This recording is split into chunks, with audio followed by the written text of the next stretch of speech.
Hello, everybody. Welcome to From the Ground Up. From the Ground Up is a conversation with entrepreneurs about their journey to success, how they overcame challenges, how they built companies, exited, or how they're thinking about their future exit. Today, we have a great conversation ahead of us with Chris Brandenburg. Chris has had a tremendous career starting off in the defense world as a computer engineer. He moved on to advertising.com, which was eventually sold to AOL, and then started his own company with his partner, Millennial Media. It's really a fascinating story as Chris really spans multiple different technologies, from the internet boom to the mobilization boom, and now as he acts as an angel investor in the AI boom. What I think is really interesting about this story is his days at Millennial Media and the lessons that you'll learn about startup, raising capital, building culture, driving a company, and then eventually, in this particular case, going public and hearing the story about the differences between being a private company entrepreneur and being a public company entrepreneur. Vastly different. It's a fascinating story. And what I love about the story is in the end, he goes on to do what I think entrepreneurs should be doing post-exit, spend his time helping other entrepreneurs, bringing the next generation up, both with capital, advice, and guidance. I just think it's a tremendous story. I think you're going to enjoy this. We're going to hear about a 350-person Thanksgiving dinner. We're going to hear about a 400-pound bench press. This thing's going to be all over the place. I hope you enjoy this.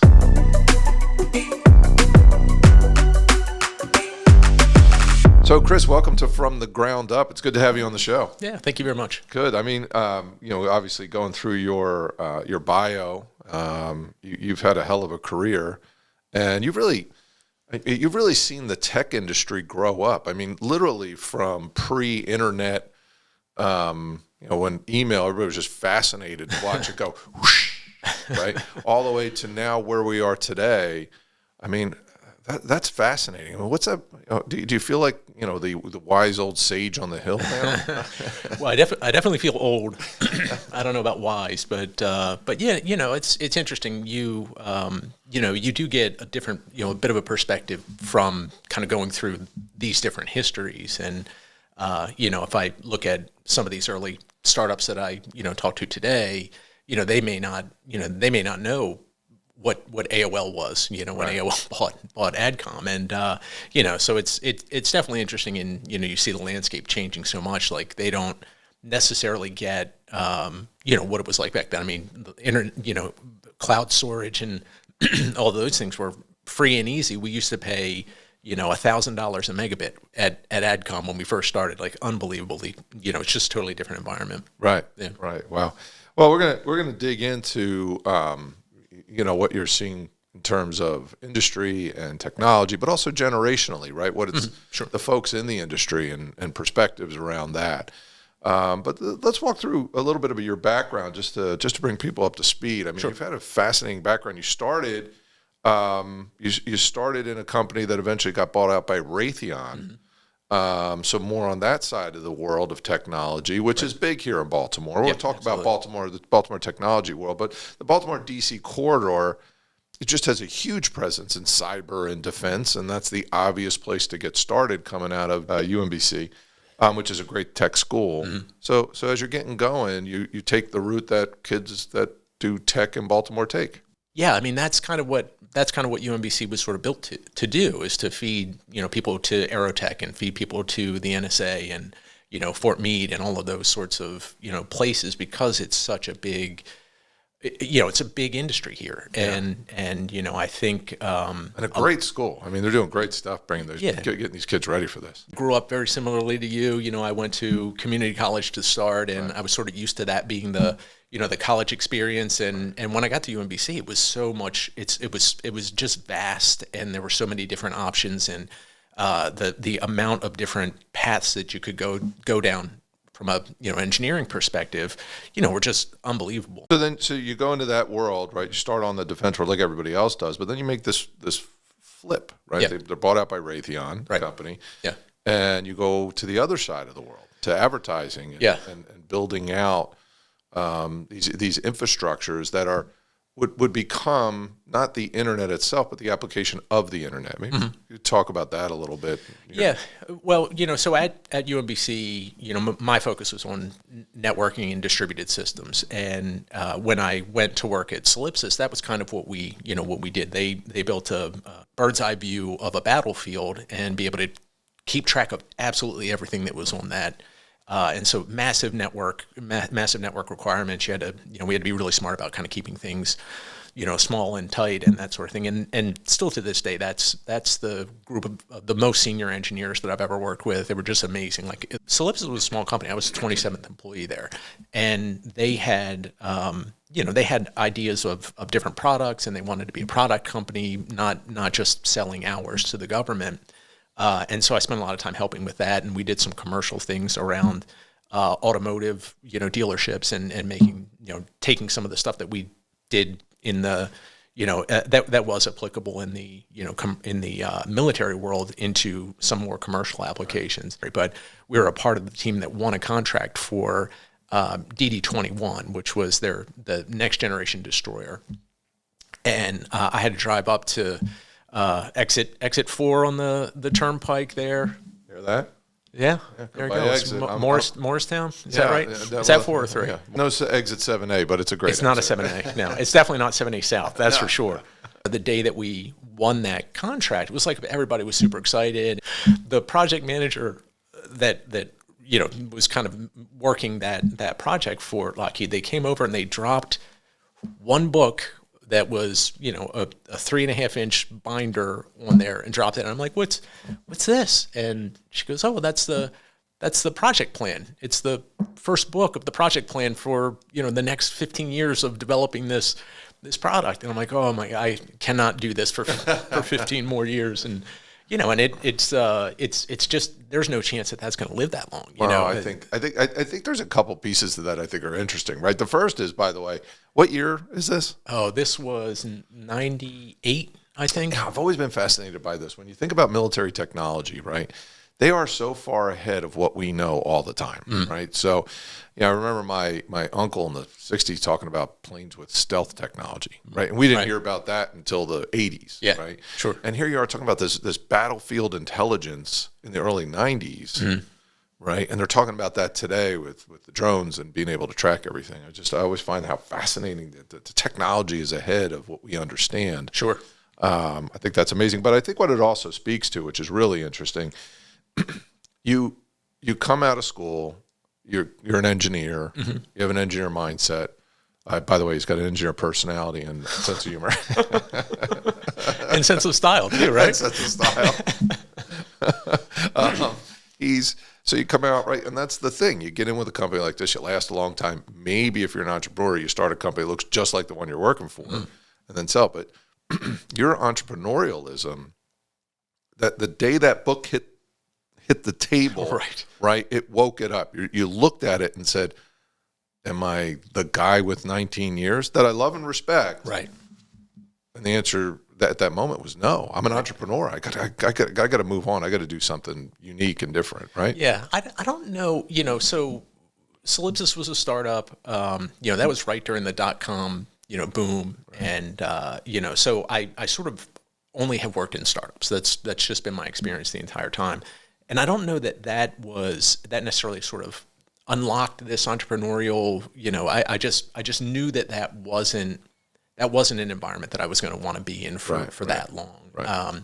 Because what I do like about entrepreneurship and what I do like about the early stage startup piece is you get to make things happen in a really short period of time. Right. And you can't build a destroyer in a really short period of time. And in fact, they renamed, it was DD-21 because it was the 21st century destroyer. And I think now it's called DDX because they're not sure they're going to be able to get it done in the 21st century. So, right. And it ended up destroying your career in the military intelligence world. No, I think this podcast may have done that. All right. So you're coming out and you move to the commercial world, and you have a couple early successes, and eventually get to advertising.com, which was bought by AOL. Which, again, when I think about AI today, and we'll talk about that, and I always tell the story about when the internet started, right? Because the early AI companies, some of the public companies are like, well, this is guaranteed, right? But so was AOL, and so was Netscape, right? And I mean, AOL bought Time Warner. It wasn't the other way around, you know? Yeah. It's so unbelievable. Yeah, but yeah. Exactly. And so you were there at that moment, though. You were there at the moment where this thing was, it was just exciting and explosive, and people were just trying to create this entire new way of commerce and communication. Right. And you moved over to the commercial side right when that was happening. I mean, that must have been incredibly exciting. Yeah, I mean, it was definitely a wild ride for sure. I wouldn't have expected it to be as rapid and things change as quickly as they did. But yeah, it was definitely a radical departure from, you know, the military contracting world, and I loved it. I mean, I thought it was great. You know, ad.com was an awesome place. It was, you know, really, like everybody says, oh, we're a meritocracy. That was a real meritocracy in my mind, you know, and it's hard to capture that. But if you did a good job on something, you'd get something bigger. And if you did a good job on that thing that was bigger, then you get, you know, even more. And you know, so you could be very diligent and really kind of grow your career inside of that place. And that's kind of how it worked for me. And, you know, several others as well. So yeah, it was awesome. Yeah, novel concept, right? Meritocracy. Right. Yeah, exactly. It's amazing. It works. Yeah, exactly right. Exactly right. Yeah, just feed it water and watch it grow. Michelle, you've earned everything through meritocracy. Thank you for being with us. Yeah, thank you. I was keeping notes. I'm going to bring that up in my review this year. I appreciate that. And Michelle's your niece, is that right? Touche. That was a good one. Yes. So then, you switched over, and you became a founder, and I mean, a unique concept, right? And a company that just exploded, right? In Millennial Media. I mean, you know, can you give me a little bit of history around that? It's an amazing story. It's an amazing story in anywhere, but specifically, here's this Baltimore hometown story, right, where you and a couple other guys created this wonderful company. We were lucky, and we were doing a thing that was. Did you hear it, Michelle? You said, "Oh, right. I forgot. Yeah, we do a shot now, right?" Yeah, we do. And there it is, the lucky. And you hear it in every entrepreneurial story. Yeah, we'll talk about your luck and how you made it happen. But go ahead. If you think about the timing of this was early 2006, and so there was no iPhone. There was, you know, you were talking flip phones and Blackberries, and you know that's kind of the environment that we were in, and so. You know, we were trying to build this platform for application developers prior to, you know, there being any application developers and, you know, no Androids, no iPhones, nothing like that. And so, you know, we were building things in, you know, nobody will even know what this is, but Brew and WAP and WML and that sort of thing, which, you know, they were sort of rudimentary versions of what you see now. But mobile was very difficult. And it was difficult not only because the usage patterns are different, because people are, you know, like you probably use your phone, you're running, you know, from gate A to gate B or whatever, and you know, you pop your phone up, you check the weather, you see the sports scores, that sort of thing, and then you're on the plane and you shut it down. And so, you know, that environment is very, very different than, you know, the online environment where people are streaming things. People are, you know, they're spending, you know, 4 hours a day kind of with that screen, and you have all of these opportunities. And so mobile was just a very different world. And you know, so we wanted to make it easy for people to be able to build apps, to be able to, you know, to be able to use this mobile-centric data like location, like device capabilities, that sort of thing, package it all together, and then be able to help them do things like monetize it. So back in those days, there was a Brew store for Verizon, and that was part of what Paul kind of ran at Verizon.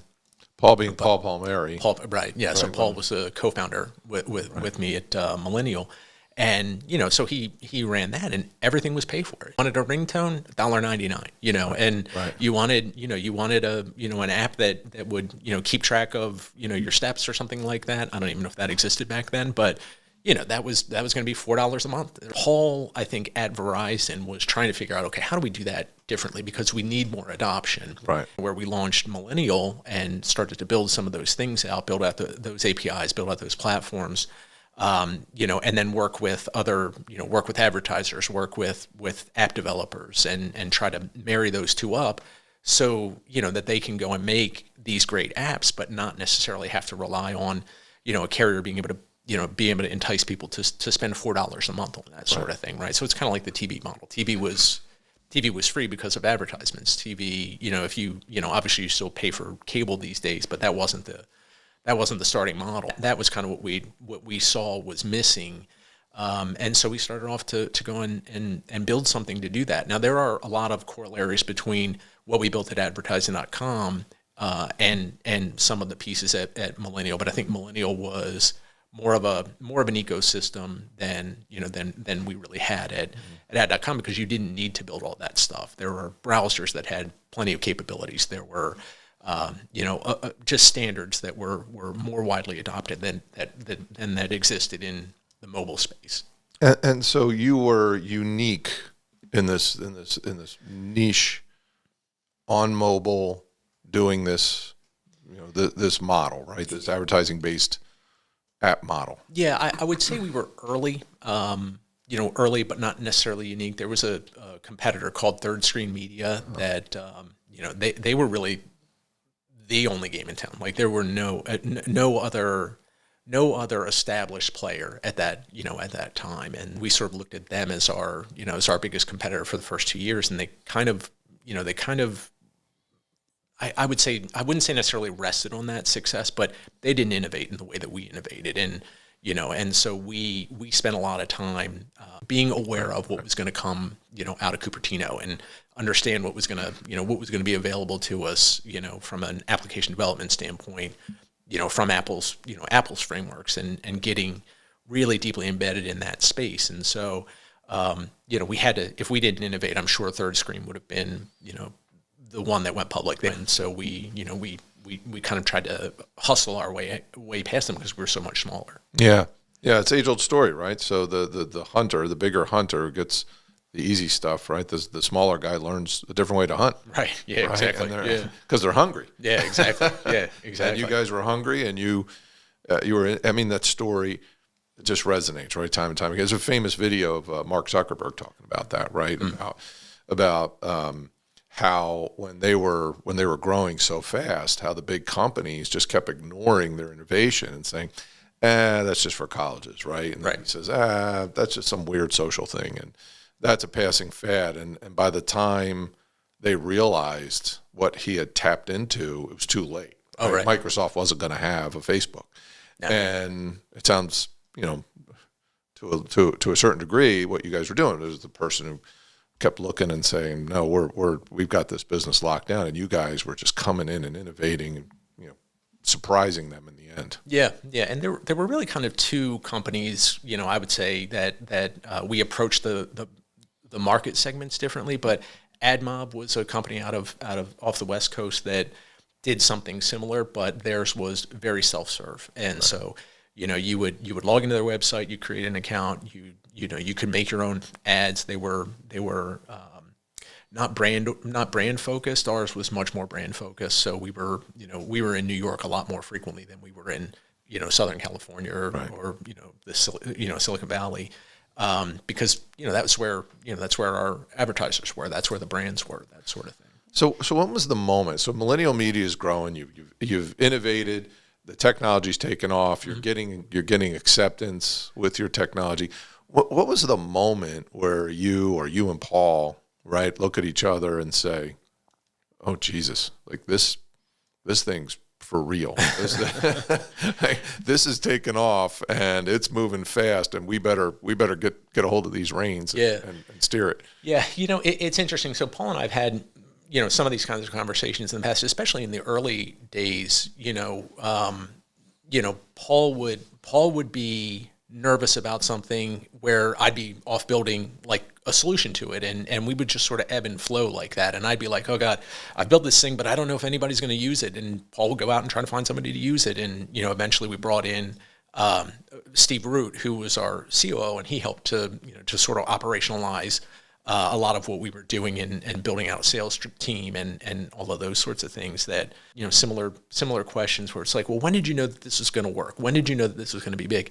I mean, I think we were going into taking this thing public, and I was like, oh man, I don't know, and it was $300 million in revenue plus, and it always made me nervous because, you're one of the things that sort of struck me, being a founder and running, the company, was that, in the early days, it was Paul and I, and, we were big boys and we could do, okay, if this doesn't work, we'll go off and find something else. But, eventually you get kids coming to the company out of college and, they're paying their rent. People are, they're feeding their family based on, are you good at this? And so, that was sort of always on my mind and always sort of, having to do the best job that I could, as much work as I could to make sure that this was successful, was always driven by by our team and that sort of thing. So I love it. A people-based motivation, but that's a common thread we hear from our successful entrepreneurs, right? Yeah. It's catching that driver, right? That makes you push every day to make it bigger. And what we also hear is exactly what you just described. You're sitting there, you're ready to go public, and you're like, wow, right. I guess so. Right. But you were still innovative. And what was the company culture back then? I mean, how would you describe Millennial? Because in those days we had gotten past the foosball tables and stuff, and it had changed a little by then. But still, it's tech. It's a lot of developers and engineers. I mean, how did you manage culture in that environment? We still had some of that stuff. Like we had a lot of, in engineering and media, you have a lot of people that are musically inclined. And so we had like a little, jam room and all of that sort of thing. So we did some of that stuff. And, Paul is a really, really creative guy. And so like creating culture and, making people feel like this is something that we're all in together and we're a big family. Like you hear that a lot. I think Paul did a great job of making that a reality. Like we'd have Thanksgiving dinner, and at a point there were 350 people at Thanksgiving dinner, About that. I love that. Yeah. And it was, and we had, pass the potatoes. Right. Yeah. Right. Exactly. Or the inevitable. What's that supposed to mean? Just my Thanksgiving. Got it. Okay. But anyway, yeah, I mean, like that was, I work with a lot of the folks that sort of came out of those early days at Millennial, and they're doing their own startups or they're participating in other startups that are around, and they all say like it was the most fun that I've ever had, and trying to capture that again. Which is we had a lot of success and we were just in the right place at the right time. And, like I said, started in 2006, iPhone came out in 2007, and, the world completely changed. And, we took the company public in 2012, and, that whole ride up to that point was, just unique and amazing and a great deal of fun. Like we had an awesome team, and, that was part of what made it such a fun ride. So this is where I have fun every podcast pushing back on the term luck, right? So as I think about Millennial going right up, and we'll talk about post IPO, but going up to the IPO, right, which is it's almost like a pinnacle moment, right? You're IPOing, you're looking at your company stock, and you guys had the launch of the IPO was successful, stock went up, and it's easy to look at that and say, wow, it just fell into place, but. Sure, in every one of our stories, there's these moments, and you say, "Wow, the iPhone came out and everything kind of took off." So, there's luck. Well, is it? You started the company. You were looking forward at developing these applications. That moment, you recognized. You built the business around the moment. You created a magnificent culture, which allowed you to hire great people, have those people work at an incredible level, and then you made you made the decisions that built the company. I mean, that's, it's what I always say about luck, right? Recognize an opportunity, strategize around it, and work hard to get there. Yeah. And I mean, that's just an incredible story that you got to that point. Congratulations. Yeah, thank you very much. Yeah, no, like I said, it was fun. Like it's one of those jobs where you just don't, you wake up on Monday morning, you're psyched. Right. I'm sure you got that around here. It's we pride ourselves on that. Yeah, and I think that creates an environment where you can have success. And you're right, like. In some ways you make your luck by working hard. Right. I don't know if that was that Edison, the harder I work, the more luck I have, or something like that, right. And so, there's definitely truth to that. No, that was me. I said, the longer I'm married to my wife, the more luck I feel. Yeah. That totally makes sense to me. Knowing Marcy, that makes 100% sense to me. I second that. Yeah, absolutely. So then you go from, the world of a private company entrepreneur and, the freedom that's involved with that and the creativity that's involved in that. And now you're a public company, right? You're reporting quarterly. Let's say your stock position is now public. Right. Your salary is public. Yeah. There's people, that you knew 3 weeks ago at the ball field, right? I knew Paul from the lacrosse fields with our sons. Sure. To now everybody's like, that's him. He's got a lot of money. Right. Sure. And then you have to answer to the press. You have to answer to Wall Street. You got what are analysts saying? That's a gigantic shift. Were you ready for that? I know. It's kind of like I always used to say when I had my first child, I knew exactly how much I was going to love my kid and how that feeling was going to be until I held her. Right? Sure. Hers, my twins. Right. But I was going to say which one. Yeah. Well, one came first. Okay. And so the question is, were you really ready? And then what was that change like? And did you like it or did you not? Well, I can tell you it's a lot more fun taking a company public than running a public company. Steaks taste better. Yeah, well, yeah, that's for sure. But it is hard. And, I think that we thought we were ready and we heard the cautionary tale of, being a small cap company out in the wild like that. But we weren't. I mean, I don't think we were ready. And I think you don't, until you go through it, I don't think that you really truly understand the pressure that the public markets can put on a company. Like Paul, he when he makes up his mind, he's pretty headstrong about things, and that's part of what makes him a successful guy. But like we would get whipsawed by an analyst or something like that, and they ask a question, and we're going to make business decisions and change what we do based off of some of those things, and they don't know that business as well as the entrepreneurs do. And so, I think we, and it's hard. Like, I mean, if Paul's gonna be pushed like that, I think anybody, it's gonna be really difficult not to do that. And so, like in hindsight, what I think would have been helpful is, we kind of had a roadmap for what we wanted to do post IPO, but I don't think it was fleshed out enough, and I think we probably should have added somebody who had gone through that to the board and had that person, if we're going to veer off of our, plan, we should have a really good sound business reason for it. Not, we've got a quarterly call in 3 weeks. That's not the right way to do that. And we just got, I think, we wanted to continue to grow and win. And at that point, Facebook had gotten into mobile advertising. They weren't in that at all. And so the environment changed. And, and I think it was, it was one of these things where like you think you're prepared for it, but, you're not really prepared for it, until you see it, until you hold your daughter. Right. Right. Yeah, cautionary tale, everybody. If you're that entrepreneur and you're getting to that point, call Chris. Right.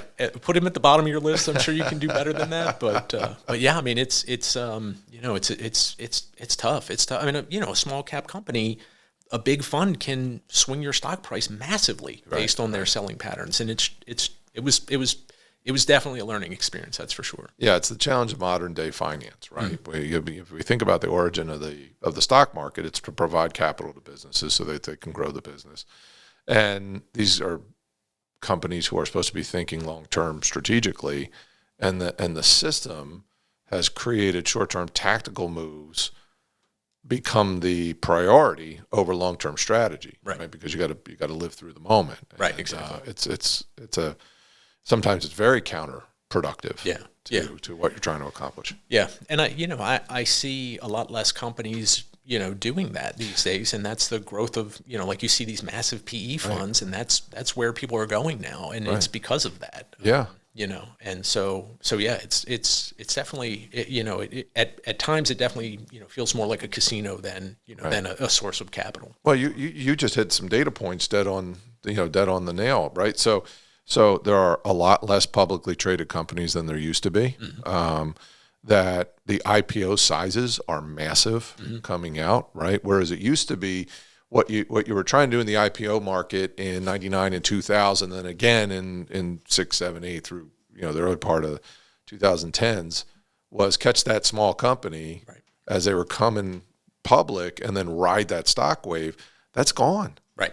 That's gone, especially in the tech world, right? In the tech world, everybody wants to stay private and then come out with a massive IPO, right? Google and Facebook, and they all did that, and that seems to be more of the model these days, which is fascinating. Yeah, and and I think there's a part of people are doing these things, and they want to. They want to solve problems, and they want to fix things, but they also are looking to build wealth for themselves and for their families. And PE, while it can have its own set of challenges, that that provides that liquidity to some extent where you can still be in there and running the company, but take something off that gives you a little bit more of a safety net.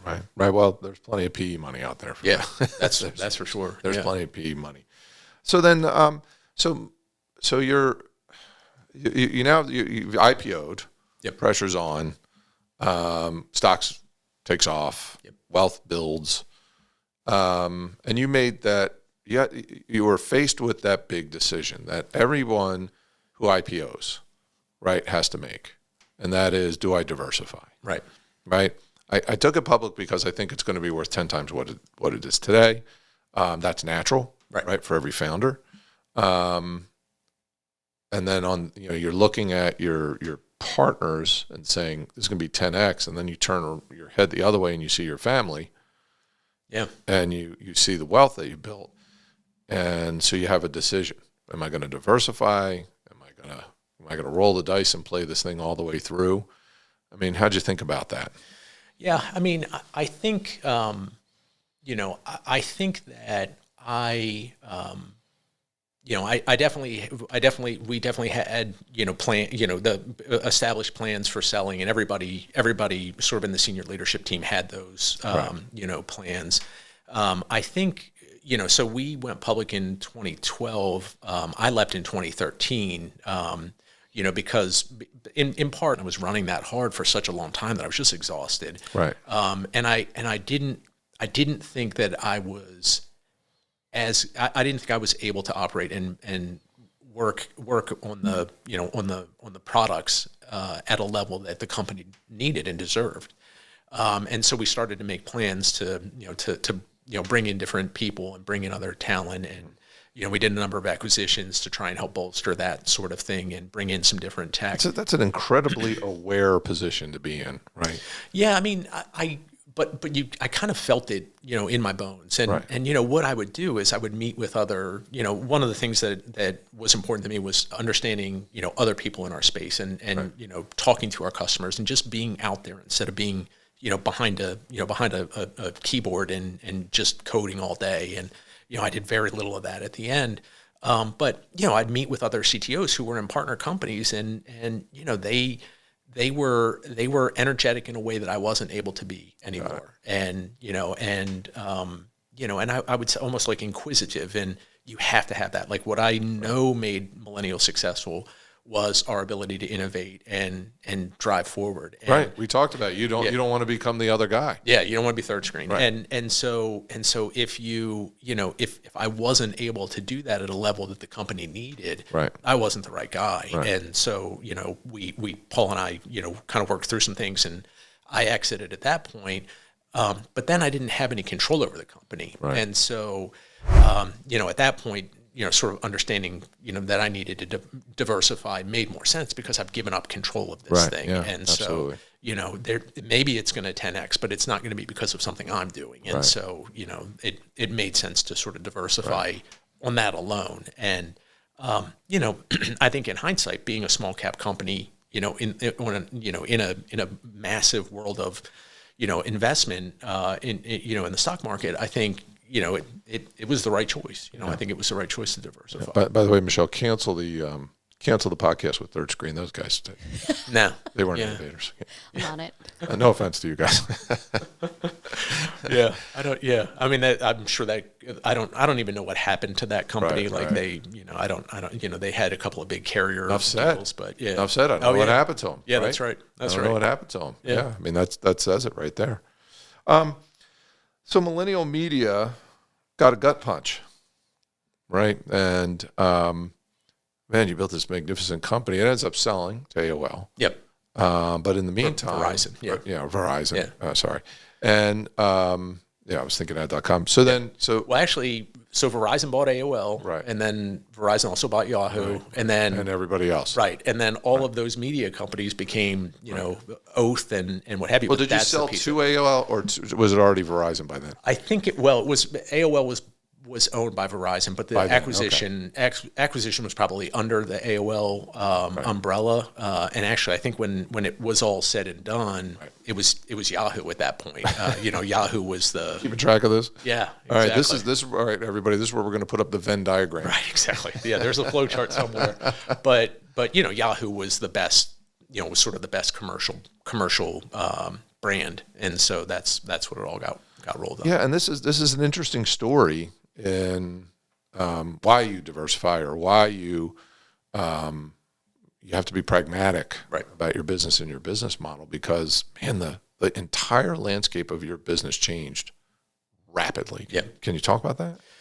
Yeah, I mean, I know you don't want to. But no, I mean, so we did have, a massive player come into the space in Facebook, and and Facebook, in that environment is almost impossible to compete against because they own all the inventory and they sell the ads, and so they pay nothing for the ad, and so we paid, anywhere from 50 to 70% of out on what we were able to bring in, and so you can't compete necessarily. And they're Facebook; they've got they've got the brand name and that sort of thing. And so, and then at a point, Apple bought bought an ad platform and plugged it in and had their own version and. They had all the keys of the kingdom because they could, they had all of the data, they had all of the, perfect, unique, user identification. they had the whole ecosystem. Exactly. And so, that all of that changed. And, we were still growing the business and being successful, but, the rate of growth probably, or our percentage of what we were earning was probably reduced at that point. That was the big game changer. By the way, Michelle, when we go back and edit this podcast, let's change out the Mark Zuckerberg reference. Oh, right. Yeah. Okay. we can do that. Is there a chance? I don't know. They use the CEO of Exxon or something. Right. Okay. That's perfect. But the net of all this, and I'm fascinated by what you're doing now, and interesting that you're taking all this knowledge, building a company, being entrepreneurial, seeing the success, seeing the challenges, the marketplace, IPO, private equity. You've gone through all of that, Right. and as you came away from this, you take a breath. You buy a farm and cut a lot of grass, and you then wait. It's in you, right? Yeah. The creativity you want to develop. You want to be an entrepreneur, and so interesting. You and Paul, right, in a different way, Yep. have gone down this path, and you guys you were great executives, you're great leaders, and you both have the same drive. I've watched it in a different way of wanting not just to develop entrepreneurs, but to coach entrepreneurs and help them build. And so now you have this new Kilkia Charles investment arm, and but you're doing it a little different, which I think is fascinating, right? You're not just putting money in and making demands, and you're not sprinkling it out over every great idea you hear, right? So it's not a spray and pray kind of thing. Yeah. No, which is we're always a little concerned about that as a business model. Sure. So talk to me about what you're doing now. I think it's fascinating because that whole Millennial Media story, success, challenge, right? The stock coming under fire, and then the sale. You kind of walk through that whole process, and now you're helping others. And trying to make money along the way. Yeah. I mean, I think I guess I felt like that's the next step, right? Like I did this, and now I've got to I'm a part of this community. I want to participate with people that. That are behind us, right, and are trying to work, build up their companies. And so, I've started angel investing. I was on the board of Tedco for a handful of years, and so I, saw that side of things. And, Tedco is? Oh, sorry, Tedco is right, exactly. So Tedco is it is the state of Maryland's early stage investment company. And so it's a quasi-governmental organization that invests in the startup ecosystem, and that's, kind of media and all various types of tech as well as medical and what have you. And it's part of, I think it's part of commerce now, so it's economic development. But, but what they did was they ran these programs, and they worked with very early stage companies and gave them seed capital, or maybe even earlier than seed capital, to help them develop their businesses. And they've had some successes in there. Their model is so you took that experience and then said, let me do my own. Their model was more of the traditional model, where it's like you come in, you give us a pitch, we decide whether or not it's a good pitch, we write you a check, and then quarterly you send us some information, and maybe we read it, maybe we don't. I don't know.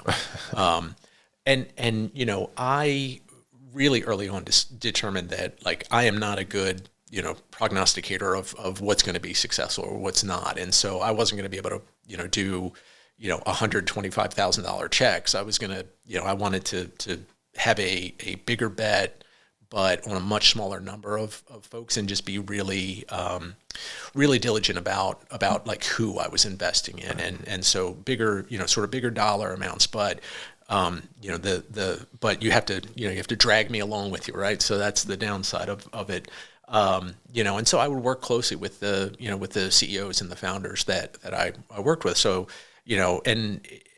basically my role at that point was sort of like the old man in the room kind of thing, saying, when I was your age, I screwed that up, and this is what I do instead. And, and that was kind of my role. But time for my disclosure. No, Chris, you're not old. Okay, go ahead. A lot of the reasons why I think Millennial was successful is because I saw a lot of the mistakes that we made at ad.com, and we didn't make them again.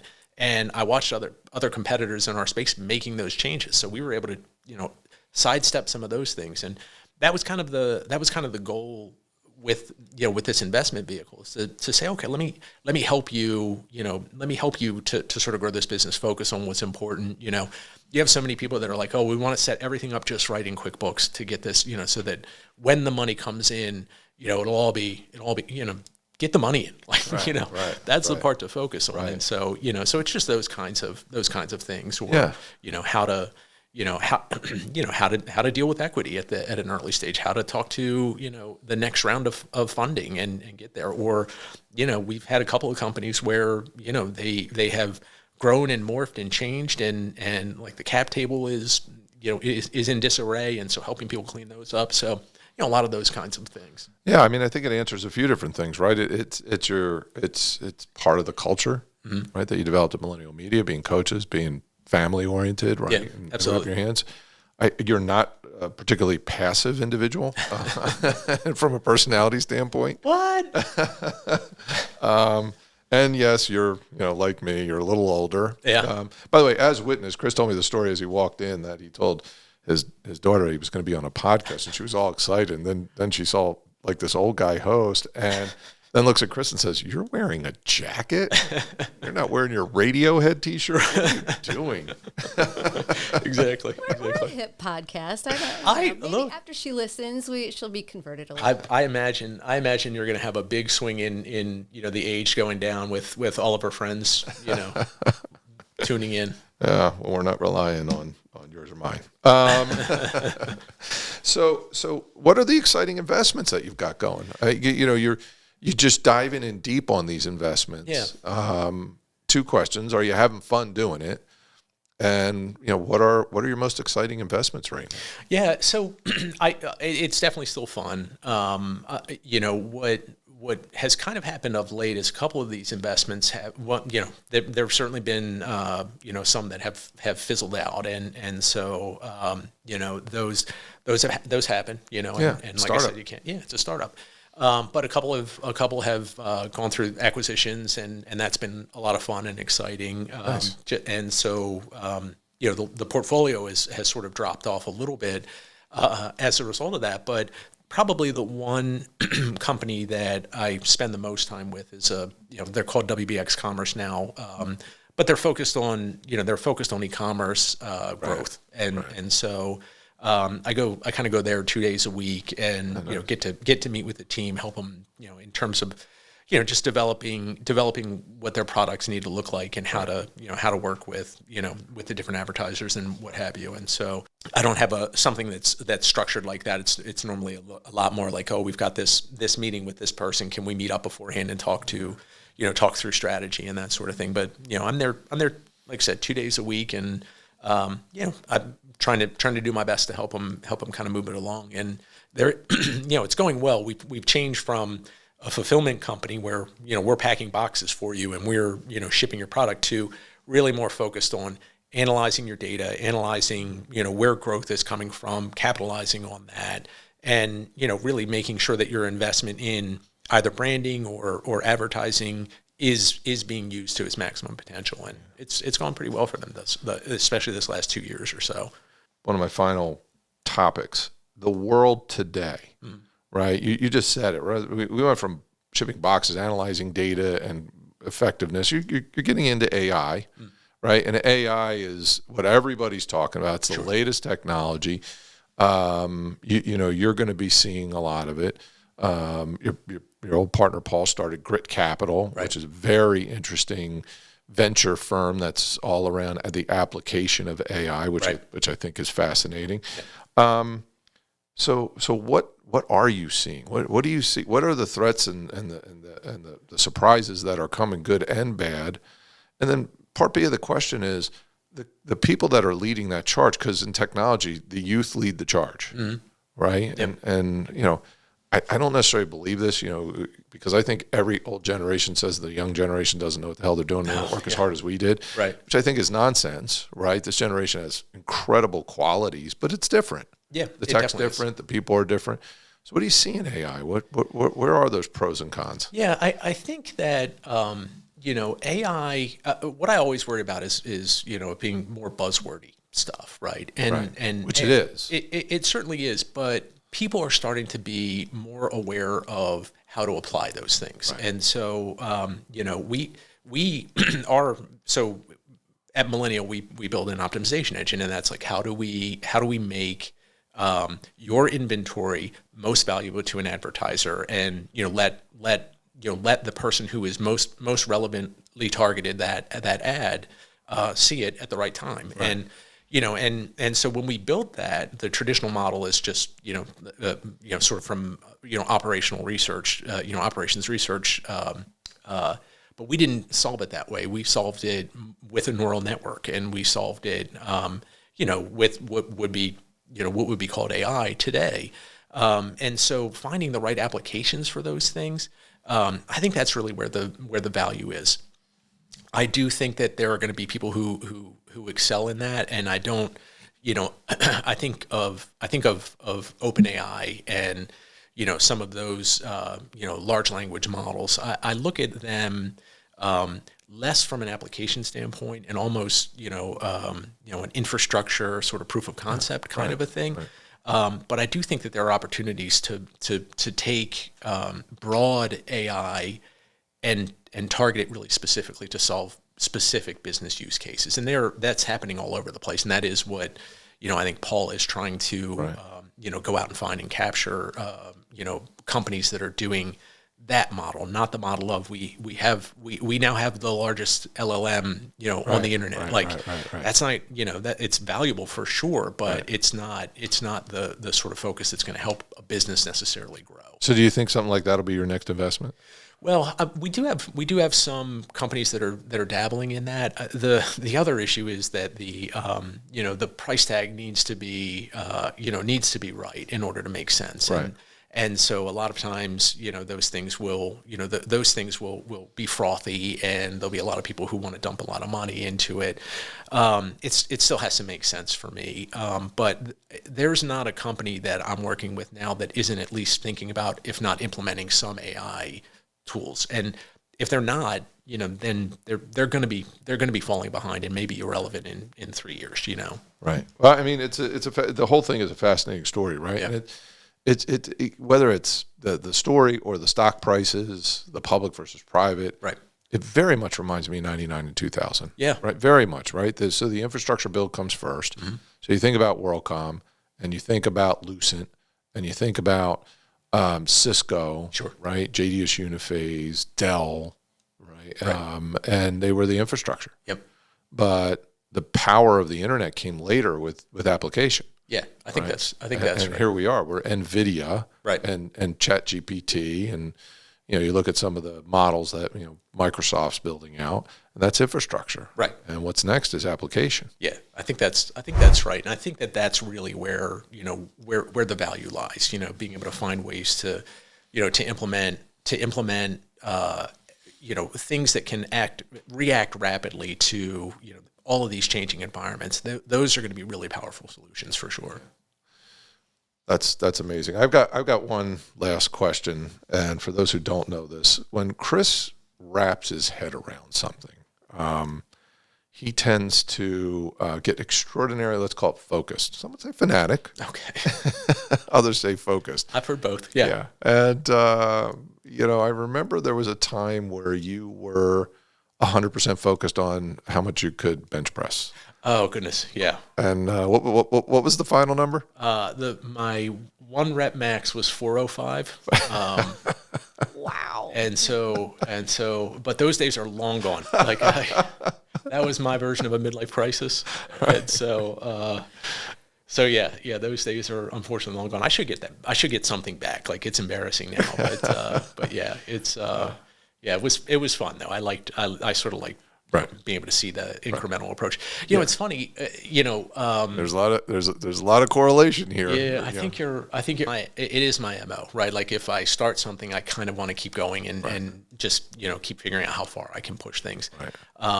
But I think it's there's I have a pilot's license, and I have a pilot's license because a bunch of us started out doing it just to have something fun to do. And everybody else quit, and I never did, and so I just kept kind of pushing at it. But yeah, no, it definitely is maybe a character flaw, I guess. But, no, it's not. It's absolutely not a flaw. It's actually a big part of you, which is part of you that I love. And by the way, I don't know if you know this, Michelle, but now he hangs around the gym and he advises people on how to do bench pressing. That's right. That's bad form. He's been thrown out of 4 gyms already. Right, exactly. Yeah, no, I definitely wouldn't be the right person to advise on that front. But Chris, I wanted to ask a question, and that's more because I'm incredibly impressed with your branding. We skipped over marketing altogether, but the fact that you advertising.com, right, Millennial Media, I mean that's branding gold. In fact, I mean the intellectual property of that probably at some point maybe eclipsed the technology that sort of that it encompassed. So what was your thought process around the branding side of it? Yeah, so that really is all for the millennial side was all Paul. I can tell you, advertising.com started out as techno surf. So, that was a good pivot. yeah, so it wasn't bad to move off of that one. But yeah, so Paul, Paul is I think he's a great branding mind, and he's a good marketer. And actually, I said good, not great. He probably a great marketer. I'll get a phone call later today if I don't say that. But no, I mean, I think he was really smart about that sort of thing. And it was the right, outside of nobody can spell millennial. Maybe now they can, but back then nobody could spell millennial. So we had to have every permutation of the word millennial. But yeah, I mean, like it was exactly the right brand name. We kind of went back and forth on some thoughts on it, but like even to the point where our logo was green, but it wasn't just any green, it was Xbox green, and or a very close non-proprietary version of Xbox green, but it was Xbox green, and it resonated with the people that were going to be using their phones 24/7, and so yeah, there's a lot of thought that frankly I didn't put in, but marketing people, you're a marketing person, right? And so you guys see things a little bit differently, and it was very valuable for sure. Sounds like the green was a little Pavlovian to make them. I think there's a part of that though. People sort of, it for whatever reason it made people sort of feel like it was something comfortable and something youth oriented, and that's the magic of some of that stuff for sure. Well, there's no question, given that you're having this conversation with our chief marketing officer, right.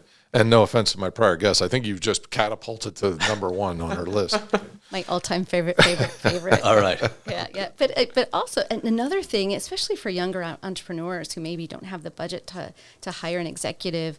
You mentioned you're going in a few days a week. That the concept of fractional CEO, fractional CTO, for those who've already made their careers or are experiencing that corporate detox maybe, right. and want to help the younger entrepreneurs. I mean, I think that's amazing as an option for young companies. Yeah, I think that's right. One of the things that TEDCO did very early on was sort of I guess they called it, can't remember, it was something sort of cheeky, like, lend an executive or something like that, or executive on loan or something like that.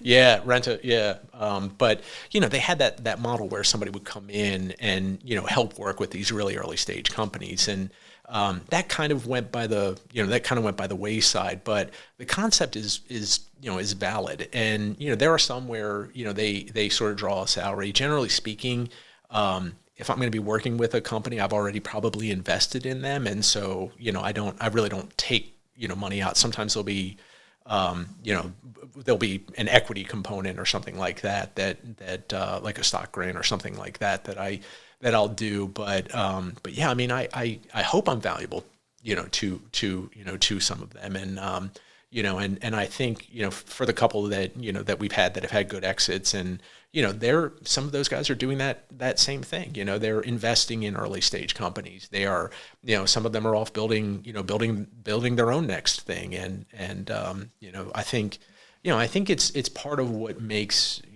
this, especially in the media space and certainly in med tech and a lot of the military contracting world. It's like people stick around and they give back to the community because they feel like they've gotten something out of it. And, that's, I think, I don't know if it's unique, but it's important, and so I think, I'm happy that's kind of, I'm part of that, and, that it's much, much bigger than me for sure. We need to make it, less unique, make it more commonplace, because it's very, very valuable. By the way, we're going to name our podcast company Gen Z Media. I just came up with that, and we'll use Chick-fil-A Red. Yeah. Whatever happened to Gen X? Did we just skip over all the Gen X names? Nobody cares about us. Right. Right. We're still drinking from the hose. Remember, we're the latchkey kids, right? I just read the book, The Fourth Turning is Here, and they talk about repetitiveness of generations, and they talk about each generation. And it was absolutely entertaining to read the Gen X chapter, which is us, latchkey kids. Yeah, just go out and just show me your face once all day. When I stand on the front porch and yell dinner, you better come. Right. I have a game where you better leave early because you're walking. Right. know that all too well. All too well. Anything else exciting happened? What philanthropy, family? What are you up to? Yeah, so I that is probably a big part of what we're what we do now. I've been involved with the Maryland Food Bank for a number of years. Yeah, you've been heavily involved in that. Yeah. I actually love that place. The mission is. It started out like I had such a pragmatic mission. Oh yeah. I mean, I think about when things happen and you need these resources, right? Whatever it is, if it's housing assistance, that sort of thing. Right. The first thing that happens is you get hungry. Right. Your rent is paid till the end of the month. Your utility bill is not due for 20 days or whatever, but you're hungry right away. And so the food bank is sort of the tip of the spear when it comes to that sort of thing. And what Carmen DeWershow, who is the CEO of the food bank, what he's driven over the last 8 years is unbelievable. And it isn't. It's less of sort of providing Band-Aids and really providing longer term solutions of how do we know we're going to get the first call most likely. How do we make sure that we get you into the pipeline so that you're not going to lose your apartment, so that you're not going to if your car gets repossessed, then you can't make it to your work, and then it's this slippery slope. And so trying to get ahead of that sort of thing, they're building almost like an ecosystem of support and help, and that's been amazing. So it was an incredibly powerful resource during COVID. Yes. Incredibly powerful resource during COVID. Yeah, I mean, and I don't, I've been off the board for a couple of years now, but like the amount of excess expenditure that they had was just staggering, because what happened was the demand went up drastically, but then the supply of food went down. Right. And so they ended up having to spend a lot more, buying food as opposed to getting donations and that sort of thing. And so, it was definitely tumultuous, but they weathered it exceptionally well. And I think in part it's, they've got a great team there, and Carmen's a great leader. And that's great. So so we do a little bit of that. We do some stuff with the Arc of Baltimore, which helps disabled folks with daily life, things with daily life, and sort of making some of those things easier and more manageable. So those are some of the things that we're into. We have some philanthropy around medical discovery and that sort of thing. So but yeah, no, that's a big part of it. Sounds like you're still bench pressing. Yeah, definitely not as much. But the thing that's interesting to me about all of that stuff is my entire career, everything was ephemeral, right? I'm building software. You don't touch the software, right? Like you see the output, you see the results. Right. But when you put the fourth plate on, you're touching that, right? And so, one of the things that that we were doing at the food bank, like you're packing boxes, you're making a difference, and you can feel that and touch that, and and so that's something that's been a departure for me, this farm and cutting grass and that sort of thing. But like building things, like we sort of, the mowing system that we made, well, we designed and built that, right? Yeah, and it was shocking. Yeah, I know. And it is so unbelievably over the top. You wouldn't believe, it's so out there. But hold on, let me look at the camera. Do you see the look of surprise on my face? Okay, go ahead. Right. I should send a picture in, but yeah, I mean, we've got. Please do. We need to put that. Put it up there. Yeah, we've got things on hydraulic pistons. I mean, it's unbelievable, but it's it's enjoyable and it's tangible, and so finding things like that you can do are it's sort of good for the soul, I guess. Yeah, that's bench pressing. Yeah, there you go. The only fourth plate I have is on Thanksgiving. No, you were getting up there. Well, this has been a heck of a lot of fun, and thank you for coming in. I mean, I think the story, this is such a good story because you've spanned so many different segments of what we talk to entrepreneurs about, right? From how you've shifted in your career to how you've built a company and dealing with private equity, and then dealing with going public and post business life, right. And I think what's consistent is two things, and it's one of the things I absolutely love and respect about you, is your passion never dies, right? It moves, right, from one endeavor to another, but your passion never dies. Your caring for people never stops, and your sense of humor is always fun to be around. So thanks a lot for being on, Chris. Yeah, absolutely. Thanks for having me. And then for everybody out there, thank you for tuning into this From the Ground Up with Chris Brandenburg of many different companies. We had a great conversation, and as always, if you like this episode and want to hear more of these, please subscribe, like and subscribe. We're on, ready, Michelle? Let's see if I get them all. YouTube, Spotify, on our website, verdance.com, under podcasts, and Apple. And you are also now, drum roll, fromthegroundup.fm. So you can go right there. All right, fromthegroundup.fm. Invest early. Yeah, you invest early into Gen Z media. Damn it, we didn't patent that. Okay. All right. Thanks, Chris, for coming in. Absolutely. Really appreciate it. My pleasure.